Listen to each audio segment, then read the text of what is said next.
Hi all, welcome to my channel, welcome to John's Model Making. Today we got the Spitfire issues 101 and 102. Now you're wondering why I've not got 94 to 99. Yeah, well I would be if I were you. Reason being is simply because the Spitfire has come a cropper. Everything was working fine for about the 25th time. And then the left aileron decided it didn't want to work anymore. So very annoyingly I thought, what is going on here, what is going on? So I had a look, and then I noticed the flaps weren't working either. The right aileron was working, the propeller was working, it was going up and down, everything seemed to be fine.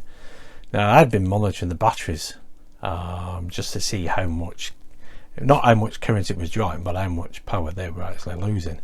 And obviously at the beginning they were like 1.6 volts, and when I took them out they were like 1.45. Now if you know anything about batteries and electronics, there's as you know, there's 8 batteries in here, and each one of them is within a very good degree of each other. 1.45, you could go further down to 100 is 1.453, but they're all exactly, more or less exactly the same, which is good because it means it's drawing off all the batteries evenly. If they were uneven, then I'd be worried about the electronics on the PCB. But anyway, I wasn't worried. So I thought, well, why are the flaps not working, and what is wrong with this left aileron? Well, the left aileron was quite simple. Remember the cog we bought, or they sent us issue 81? It's the long metal wire with the cog on the end and the tube in the middle. Well, on the cog, we know it's only a bit of alloy, was a tab, and the tab had broke off. I'll show you if we can get it. There's a little tab. Yep, that broke off. That was just laid there amongst the, well, next to the motor actually, on top of the cog, but obviously it's broke off, and that basically determines where the motor's got to stop and then reverse. Basically it aids it anyway. Sorry about that. It's off camera for a little bit showing you that. Anyway, so that tab is important on the cog, and because it's broken off, the aileron's just stuck in one position. Now the flaps weren't a problem, there was nothing wrong with them, it was just because of the low power of the batteries. So I plugged in a 6 volt adapter, gives a maximum of 3 amps, and the plane's working fine except for that aileron. Now I don't know whether that broke because of a lack of power from the batteries, because the landing gear is working fine. I've had to tweak them because one was slightly offset than the other one, it wasn't fully coming up, but that was just the wire, and I have put the original wire back in. I took the wire that they sent us out because the other one looks in better condition, to be honest. So that is working fine. The aileron, the right aileron's fine. The plane goes up and down, does all of it, singing and dancing light comes on, does everything fine except for that left aileron. So I've contacted Hachette over the bank holiday I should say, yesterday, and to be honest I was absolutely fuming. I was absolutely gutted because today I wanted to get the paneling done out of the way, video that, and then put it on my channel so that everybody could watch that. But now I've ordered the parts, they're sending me replacement parts, which is brilliant, but I've got to wait up to 14 days to get them parts, because it's not just the metal cable with a cog I've got to replace. If you remember, we had to glue the aileron together, so I've ordered that as well. So I've got on the way issue 37 for the aileron. I think it's issue 48 for the cable. And also another problem came up, the lifting devices. Yep, as you look at it, the left hand one, the base rod, or the base for the acrylic rod that sits in with that brass nut, that split. Now that happened after about 6 flights. It basically, the rod just wouldn't come up. Now I've done a temporary fix on that because I've just glued it back in place, but I've also ordered that part, and I think that is part 81, but whichever it is anyway. I've ordered parts 30 issues 37, 48 and 81 just to get round, well, just to repair it, because the aileron is a big job. You've got to take the flap off as well as the aileron and blah blah, you know what, you've done it. But it's very frustrating for me, very frustrating. I was absolutely fuming last night. I mean, I could have thrown it through a window, but I still love it, don't get me wrong, and it's been working fine this morning. I've been testing it. I tweaked that landing gear and everything's fine, but I am absolutely gutted, really am. So I'm not happy with the quality of that part, but hopefully when I get the new parts it'll work fine, I'm hoping anyway. But it's done my head in, it really is. Anyway, forget that. I can't do any more with the plane itself, so I thought I'd have a look at issues 101 and 102. In 101 we get a little man, there we go, and he's got an ammo box. That's brilliant. It's really fantastic on diorama when it's done. And here we have issue 102. This one we're starting with the tractor, starting work on the tractor assembly. Whoopity doo. Let's see if I can show you this picture. Oh no, oh yeah, that is about it there. Something like that anyway. So anyway, I'm going to get these 2 issues out of the way, then I don't have to come back to them, and hopefully in a couple of weeks time I'll have the rest of the issues on my channel, but less said about them the better at the moment. Anyway, let's get on with this build. So let's get the parts out of the box.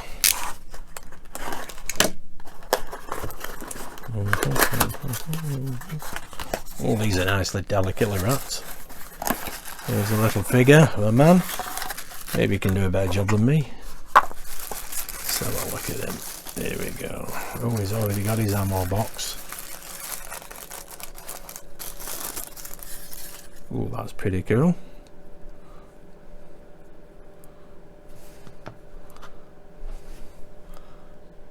Oh, got weird eyes.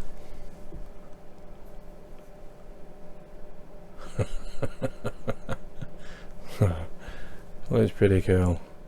I'm not sure if the uniform was darker than that.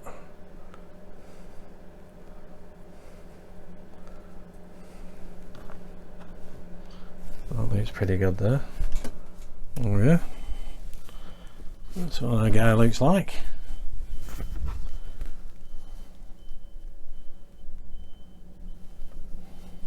Got detail on it.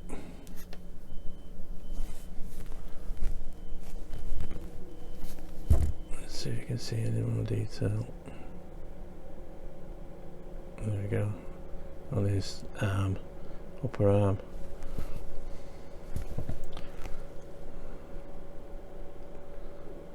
Oh, it's pretty cool that. I like that.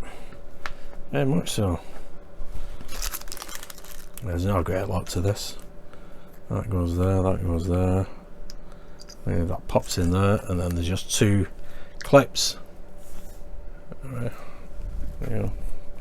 2 clips there. Go on here and on here.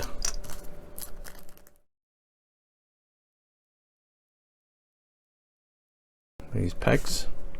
So that's it's supposed to be a tight fit. There we go. That's it. That's issue 101. Looks fantastic though, that. Okay, let's just pop him to one side. Have a look at issue 102. Okay, let's clean that off a little bit. We just need a couple of screws in this. One here and one here.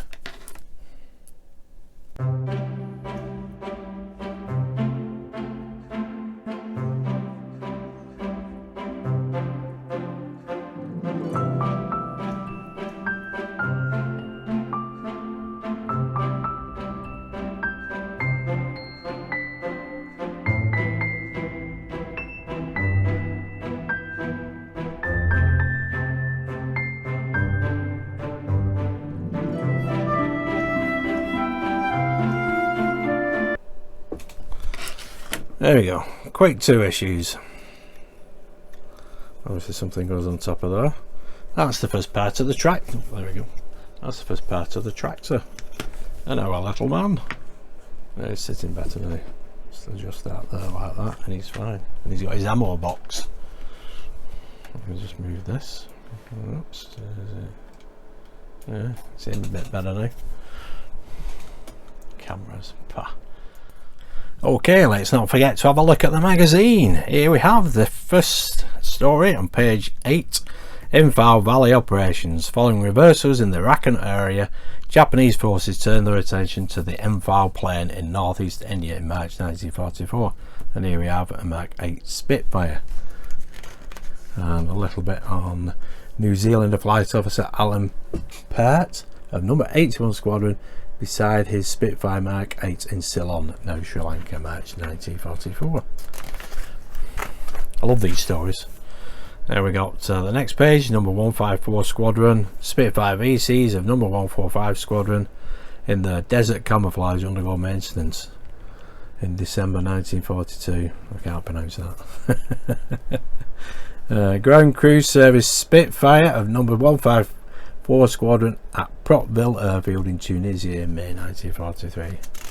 They are excellent, these stories. You'll have to see. It's brilliant reading a bit of history. And here we have Yugoslavia and Croatia. Yugoslavia was created after World War I and was a mix of disparate ethnic, religious and linguistic groups. It attempted to remain neutral as another war approached, but conflict was inevitable. Sadly so. German Me-110s over Yugoslavia during the Balkans campaign in April 1941, and a squadron of Italian pilots in the third picture. And here we have photograph 6. This photograph shows a group of women partisans posing for a photograph during their fight against the Germans in Yugoslavia in 1944. That's excellent stuff, very interesting. That's it. That's 101. Issue 102. Pierre Closterman, dubbed France's first fighter by General Charles de Gaulle, Pierre Closterman scored his early victories in the Spitfire Mark 9. So he was an ace. There's a cracking picture. The Big Show of Pierre Closterman. First published in French as Le Grand Cirque in 1948 and in English as The Big Show 6 years later. Closterman's book remains in print. It has been described as the greatest pilot's memoir of World War II. Excuse my French. And on the next page, training the Empire's pilots. The United Kingdom needed vast numbers of pilots and aircrew for itself and the Commonwealth. Several schemes trained tens of thousands of flyers far from Britain's dangerous skies, mainly in North America. The main picture, RAF cadets marched into class at the British Pilot Training School at Falcon Field in Arizona in 1942.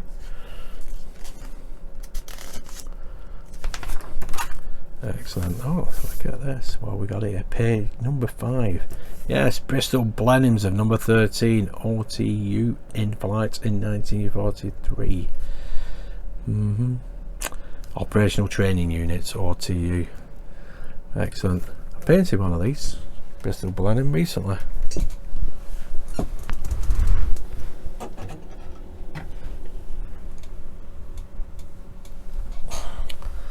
There's my Bristol Blenheim.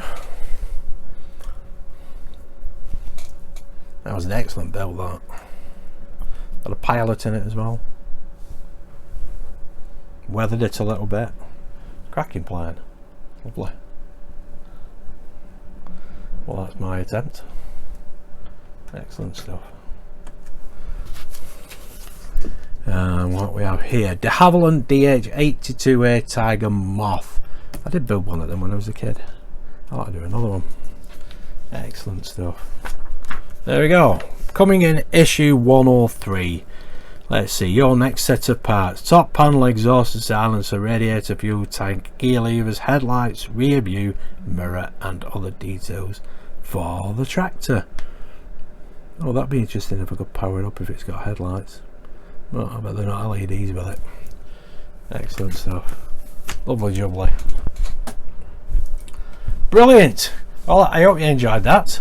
especially looking through the magazines. I love these articles in the magazines. The historical content is absolutely fantastic. Obviously I'm not going to bore you to death and read it all to you, but it did mention my Bristol Blenheim. Give me a chance to show that off. It's brilliant. Anyway, I've enjoyed doing this diorama up to now. Another 18 issues. I know it's going to look fantastic as long as I get the plane all sorted. I'm going to test flight it again and again and again. It's one of the reasons why I didn't put the panels on straight away, is because I wanted to make sure, because of that landing gear problem, I thought that might crop up, but it hasn't. But other problems have surfaced, as you already know now, which is gutting, as I've said. Fuming actually, but it is what it is. But so long as I can get it working perfectly at the end of the day, I'll be happy. But anyway, thanks for watching. If you did like this, please give us a big thumbs up, subscribe, hit that notification bell, and I'll see you probably next month sometime, maybe hopefully in a couple of weeks time when I've got these other issues sorted. But thanks for watching.